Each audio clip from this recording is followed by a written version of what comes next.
How often have you heard that you shouldn't judge others growing up?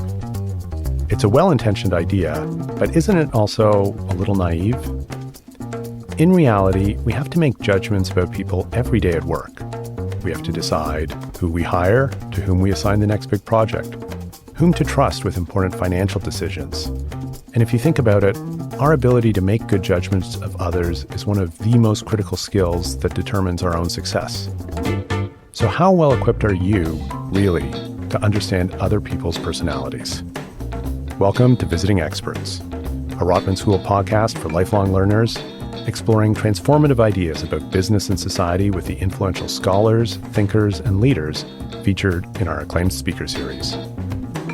I'm your host, Brett Hendry, and I'm joined by Richard Davis. Richard is an organizational psychologist, an expert in assessing personalities, and he has spent decades advising business leaders from some of the world's biggest companies, including Amazon, Meta, Starbucks, Nike, and even the NBA. Richard's specialities include CEO succession and executive assessment, and his new book is Good Judgment, Making Better Business Decisions with the Science of Personality. It's a terrific read and a great roadmap to becoming better at assessing the people in our lives. Richard, welcome to the Rotman School and welcome to the podcast. Thank you so much. Great to be here. So you are an expert in this field. You have been trained and your career has been focused on how to assess people, how to judge people, but the rest of us don't have that level of expertise. Can you help us understand from your point of view, what are the ways that you see people making judgments today, and why do you think that that is generally ineffective? We tend to think about judgment as some sort of analytical decision-making process. You know, you have two options in front of you. You have to choose between one or the other. And we kind of detach that from the people that actually influence those decisions. And from my perspective, good judgment is actually good judgment about people, the sum total of those decisions. And inevitably, people have influenced those decisions. So who you're friends with, who you date or who you marry, who you hire, how you get along with people at work, all of the decisions that you make at some point are influenced by the people around you. So the whole idea is get better at reading other people, pay attention to the science of personality psychology. I call this perceptivity. Really build muscles around this, and you'll end up making better decisions and therefore living a happier and more successful life. One of the things you also talk about in the book is that there's a lot of misinformation out there in terms of how to psychologically assess people and how to assess personalities. And you are somewhat disparaging at the idea of emotional intelligence and even some of the popular personality tests out there, like the Myers-Briggs and so forth. Why have people gravitated to wanting to use models and terminology like that? With respect to the pop psychology test, it's not actually based on science. It's based on someone's conception of how to categorize people. Look, when you talk about making good judgments about people, inevitably emotional intelligence comes up. Someone's going to say, well, you need EQ in order to have good insight into other people. Emotional intelligence was originally conceived of as an ability, and that is the ability to understand emotions in others and do something with that information. Then Daniel Goleman comes along and writes a very popular book. It was on the cover of Time magazine as the most important thing since sliced bread. And that becomes the way to have good insight into other people. The problem is that he changed the concept of emotional intelligence from an ability to a disposition. There are people now who have EQ, and there's no real science to back that up. The last thing I'll say about this is emotions are helpful to understand in people, but they are fleeting. Personality is persistent, and personality is predictive of behavior. So while it's helpful for me to understand, for example, if you are angry, it's much more powerful for me to understand that you're an angry person. I was working with a client and someone in the middle of a hallway slapped someone else. You can imagine that did not go over very well, and HR got involved. And this person who did the slapping, which was wholly inappropriate and probably grounds for firing, was also a superstar at work. So they were trying to do something about it. And the initial request was, hey, this person needs to control their emotions more. When I did my assessment, I unpacked what was going on in the psychology of that individual. And there were all kinds of reasons why the person was angry. And it was dispositional. It's not just a momentary lapse of judgment and not a momentary loss of control of emotions. It's actually core to the person's personality based on his upbringing and a whole host of other developmental factors. So in the end, the person actually needed clinical psychology help to support the personality disorders that were underlying the person's disposition rather than just the emotions of the moment and the expression of those emotions. What is your advice for how people can begin to make better judgments about the people in their lives?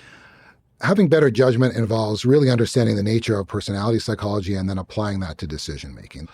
I use this tool I call the personality blueprint. Mm-hmm.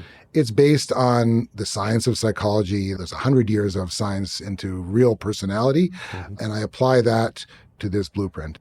Imagine you have in front of you 5 boxes. You're meeting someone for the first time, and you have these boxes in front of you.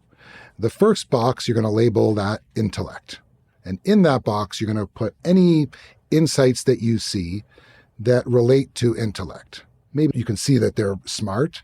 Maybe it's the qualitative nature of their intellect such that they're more linear and logical people, or they're more creative and lateral kinds of people.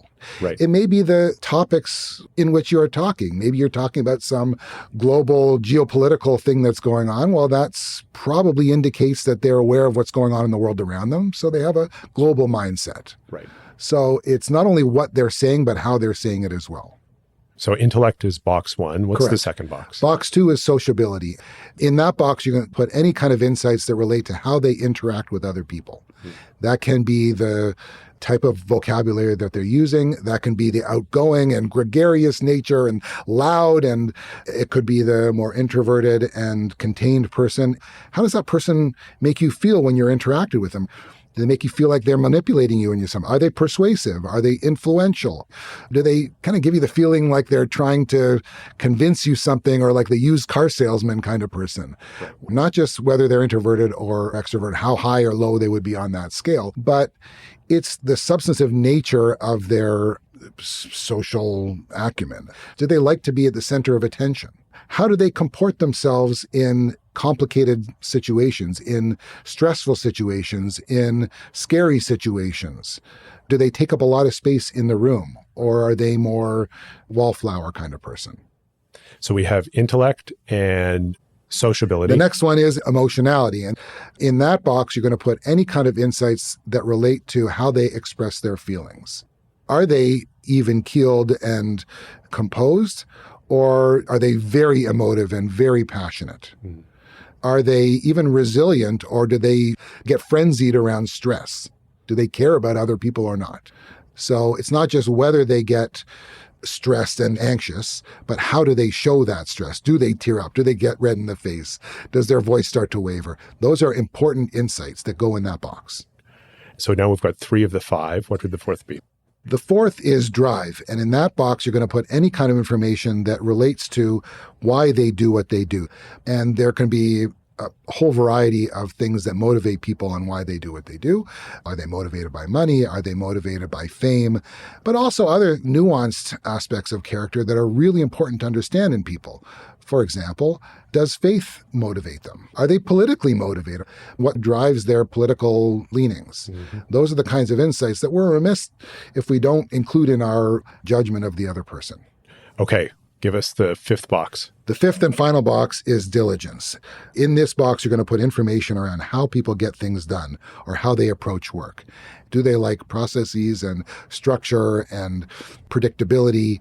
Do they like routine? Or are they more creative and spontaneous? And how does that play out in their environment? For example, are they late? If I see that someone comes late to a meeting, especially an assessment, well, that information is going to go right into that box. That may be due to all kinds of other things. I want to probe into that, but it may just be that they are perennially late, and that's important insight. One example I like to tap into this dimension. You're in a meeting and you have an agenda and the time is up. Does the person want to continue the conversation and forget about all the other things that are on the agenda?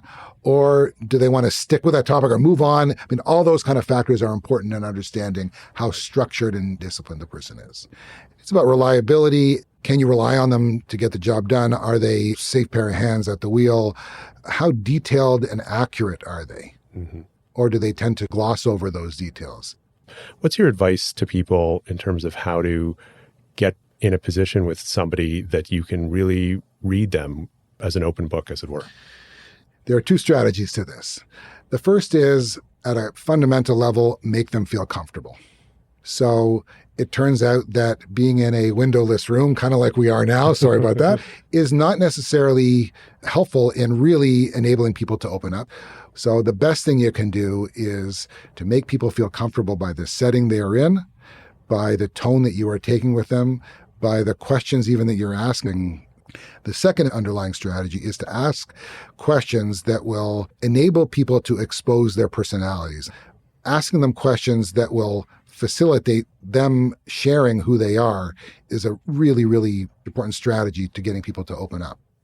Are these the power questions? These are the power questions. Okay. Share with us power questions that you suggest people can use in their conversations with new contacts, new coworkers to get to know them.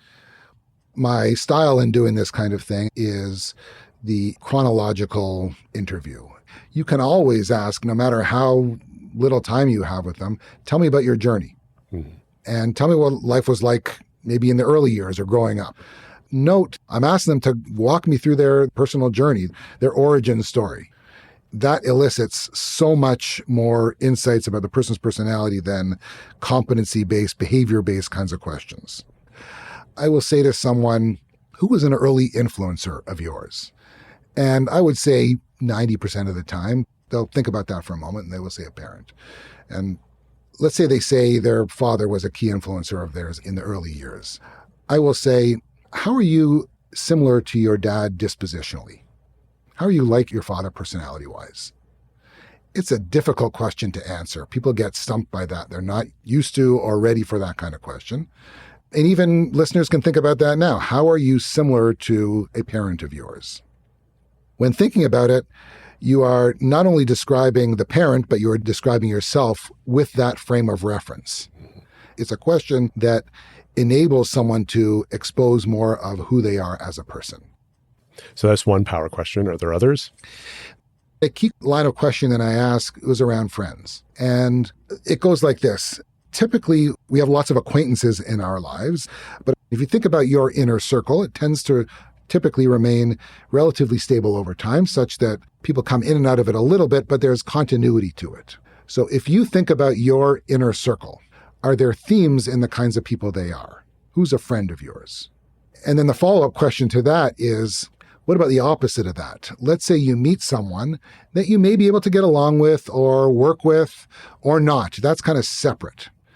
But something in that person tells you that they're not going to be a friend of yours. It's kind of like the friend turn off. What trips you off to that? What I'm really asking about is motivation and values, because we surround ourselves, particularly on an inner circle level, with people that share core values. So rather than me just ask, hey, what are your core values? Tell me about your friends, your inner circle. Who do you surround yourself with? And what's a friend turn off? So those are some helpful power questions for people to keep in mind. We have the personality boxes that we spoke about in terms of how to group the different traits of people's characters. Help us understand how we would actually bring that into a practical situation that we might be at work, like a formal interview process. It starts off a little bit before that, which is to sit down and think about what is required for success in a particular role. Mm-hmm. We look at what's going on in the operating environment, the business, the leadership challenges at hand, the culture, and so forth. And from that, we develop this success profile that translates leadership competencies and requirements in the role itself with the personality factors that will be important in order to execute those leadership challenges. Too many of us go into interviews, and I see this with boards all the time, that each board member has their own version of what they think good looks like. So they're evaluating against totally different criteria. And let's say we have one company that has a strategy to add manufacturing facilities in more geographies. If you kind of take that one important aspect of leadership that's required in order for success, you have to think about what kind of personality will be important in order to do that. That may be very different than changing the marketing strategy or having more of an emphasis on the sales force or whatever it may be. So they may need some of this high diligence orientation, and they may need to be a little bit more hierarchical than other leaders may be in order to establish the kind of rigor of organizational processes. So once you've established the general personality type that will be important, you also layer that into existing organizational culture. You do have to factor that in. Then you have some sort of template against which you can assess people. You can use this concept in a variety of contexts. It should start with, what are the business requirements? What does that mean in terms of disposition? You factor in culture as well. And that's the template against which you evaluate candidates. You can do that at any level. Too many people go right to the interview and try to come up with a list of questions that they think will help them understand if the person has the skills or competencies that they think are necessary, and they don't factor in personality and disposition. Stick with, if you can, with the chronological, tell me your origin story. Make people feel comfortable. Add in a break or two, very helpful hint. And just be really, really curious about understanding who the person is. You will dramatically increase your ability to understand the person and therefore make better decisions. Richard, your book is full of great stories, great insights. Is there one takeaway that you hope people have from reading the book, something that you hope people internalize and take forward with them? One of the big reasons I wrote the book is I'm concerned at a broader level, frankly, that we are at risk of losing perceptivity. Perceptivity will atrophy if you don't use it. And my observation is that we're just not looking at people anymore. We have our heads in our phones. We're looking down. We are doing interviews on Zoom. We are meeting people, potential romantic partners, through a profile and a picture on an app. These are not good ways of making decisions about people. I believe that we need to collectively look up and pay attention to people, have in-person meetings with people again, exercise this cognitive muscle called perceptivity, and use it or you'll lose it. That's a great and timely message, especially as we seem to be settling into a new world of hybrid work and email, Zoom, Slack, all these modes that are disintermediating us from the people in our lives. Richard, congratulations on the book. Thank you for being here at Rotman and for sharing these insights with us today. Thank you so much. Great conversation. I appreciate it. The book again is Good Judgment, Making Better Business Decisions with the Science of Human Personality by Richard Davis. This has been Visiting Experts, a Rotman School podcast for lifelong learners exploring transformative ideas about business and society with the influential scholars, thinkers, and leaders featured in our acclaimed speaker series. To find out about upcoming speakers and events visiting us here at Canada's leading business school, please visit rotman.utoronto.ca/events. This episode was produced by Megan Haynes, recorded by Dan Mizzata, and edited by Damian Kearns. For more innovative thinking, head over to the Rotman Insights Hub, and please subscribe to this podcast on Spotify, Apple, or wherever you get your podcasts. Thanks for tuning in.